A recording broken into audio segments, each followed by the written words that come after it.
ఎక్కడికి అంత జోరుగా పరిగెడుతున్నావు? నిన్ను సంపాదించడానికే. అదేంటి, ఇప్పటికే చాలా సంపాదించావు కదా? ఎంత సంపాదించినా నువ్వంటే ఎవరికి చేదు చెప్పు. అవునా?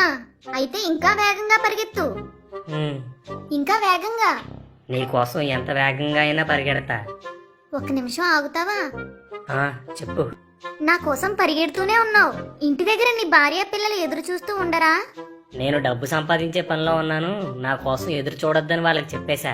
అయినా ఎంత సంపాదించినా వాళ్ళ కోసమే కదా. ఇంతకాలం నా కోసం పరిగెత్తి ఏం సాధించావు? ఒకప్పుడు అద్దెంట్లో ఉండేవాడిని, ఇప్పుడు సొంత ఇల్లు కొనుక్కున్నాను. ఒకప్పుడు డొక్కు సైకిల్ ఉండేది, ఇప్పుడు కారులో తిరుగుతున్నాను. అంతా నీదయ్యే. హహహహ.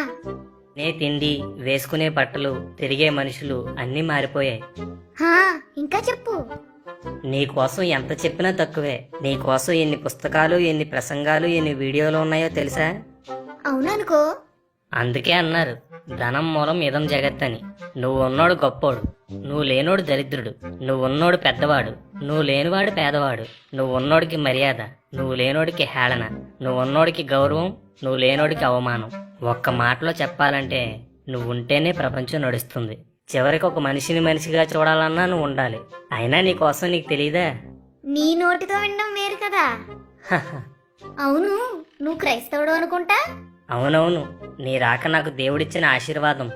అందుకేనా ఆ ఆశీర్వాదంలో పడి మీ దేవుణ్ణి వదిలేశావు? అదేంటి, నేనేమి అలా చేయలేదు. ప్రతి వారం తప్పకుండా చర్చికి వెళ్తాను, డ్రెస్సింగ్ భాగం కూడా తప్పకుండా వేస్తాను. అవి క్రైస్తవులు అందరూ చేస్తారు. మరి ఇంకేంటి? నువ్వేమంటున్నావో నాకు అర్థం కాలేదు. నన్ను సంపాదించడానికి రోజులో 12 గంటలైనా కష్టపడతావు, కానీ ఆ సంపాదనకు కారణమైన దేవునికి ఒక్క గంట కూడా ఇవ్వవు. వారంలో 6 రోజులు కష్టపడినా ఒక్క 200 ఎక్కువ సంపాదించే అవకాశం ఉంటే ఆదివారం చర్చి కూడా మానేస్తావు. అవునా కాదా? అంటే అవునా కాదా? అవును, కానీ ఆ డబ్బులో కొంత భాగాన్ని సేవకిస్తున్నాను. దేవుని పని జరగడానికి అవి ఉపయోగపడుతున్నాయి కదా. డబ్బు సేవ చేయదు, సహకారం మాత్రం అందిస్తుంది. మనిషి సేవ చెయ్యాలి. ఒక క్రైస్తవుడిగా దేవుని పనిలో నీ పాత్ర ఎంతుంది? అది చెప్పు. లేదు. కనీసం నువ్వు సంపాదించిన దాంట్లో ఎవరికైనా సహాయం చేసావా? నేను రాకముందు సువార్త చేసేవాడివి, నేను వచ్చాక ఒక్కరికైనా సువార్త చేసావా? అది సంపాదించడం ప్రారంభించాక ఒక్కరోజైనా కుటుంబంతో కలిసి ప్రార్థన చేసుకున్నావా? కనీసం నీకు నువ్వైనా రోజులో కాసేపు వాక్యం చదవడం, ప్రార్థన చేసుకోవడం చేసావా? గమనించావా? నేనొచ్చాక ఆస్తిలోనే కాదు, ఆత్మీయతలో కూడా చాలా మార్పు వచ్చింది. సంపాదిస్తే కుటుంబం బాగుంటుందనుకున్నావు, కానీ కుటుంబ ఆత్మీయ పరిస్థితి ఎలా ఉందో గమనించుకోలేదు. నీ భార్య డబ్బును చూసుకుని గర్విష్ట అయిపోయింది. నీ పిల్లలు జలసాలకు అలవాటు పడ్డారు.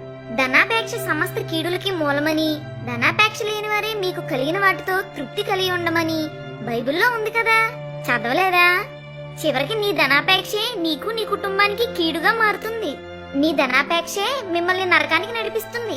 ఈ లోక సంపాదనలో సంతోషం ఉందనుకున్నావు, కానీ పరలోకంలో ధనం సంపాదించాలి అని ఎప్పుడూ అనుకోలేదు. ఇప్పుడు అర్థమైందా నువ్వు ఏ స్థితిలో ఉన్నావో? హా, నన్ను సంపాదించు, అది తప్పు కాదు, కానీ అది నీ ఆత్మీయ స్థితి పాడు చేసేంతగా ఉండకుండా చూసుకో. చాలా మంది మనుషులు సంపాదన మోజులో పడి విలువలు కూడా కోల్పోతున్నారు. నన్ను సులువుగా సంపాదించడానికి అక్రమ మార్గాలు ఎంచుకుంటున్నారు. చంపడానికి, చావడానికి కూడా వెనుకాడటం లేదు. విచిత్రం ఏంటంటే అలాంటి వారిలో అన్నీ తెలిసిన మీ క్రైస్తవులు కూడా ఉండటం. మీ వాళ్ళు పైకి గొప్పలు చెప్తారు, కానీ నా విషయానికి వచ్చేసరికి చాలా బలహీనులైపోతారు. నువ్వు పరిగెత్తి పరిగెత్తి ఎంత సంపాదించినా నువ్వు అనుకోని క్షణంలో నీ ప్రాణాన్ని వదిలేస్తావు. అప్పుడు నీ సంపద అంతా ఇక్కడే ఉండిపోతుంది. నువ్వు ఈ లోకానికి ఏమీ తీసుకురాకుండా వచ్చావు, అలాగే నువ్వు సంపాదించినది అంతా ఇక్కడే వదిలి వెళ్ళిపోతావు. నువ్వు ఒంటరిగా వెళ్లి దేవుని ఎదుట తీర్పులో నిలబడాల్సి వస్తుంది. అప్పుడు నువ్వు దేవునికి ఏం లెక్క అప్పచెప్తావు? ఏం సమాధానం చెప్తావు? జాగ్రత్తగా ఆలోచించుకో. నీ జీవితంలో ఏది విలువైనదో దానికి ఎక్కువ సమయాన్ని కేటాయించు. నిన్ను మీ దేవుడు పాలించేలా చూసుకో, నేను పాలించేలా కాదు. బతకడానికి డబ్బు సంపాదించాలి, కానీ చాలామంది సంపాదనే జీవితంగా గడుపుతున్నారు.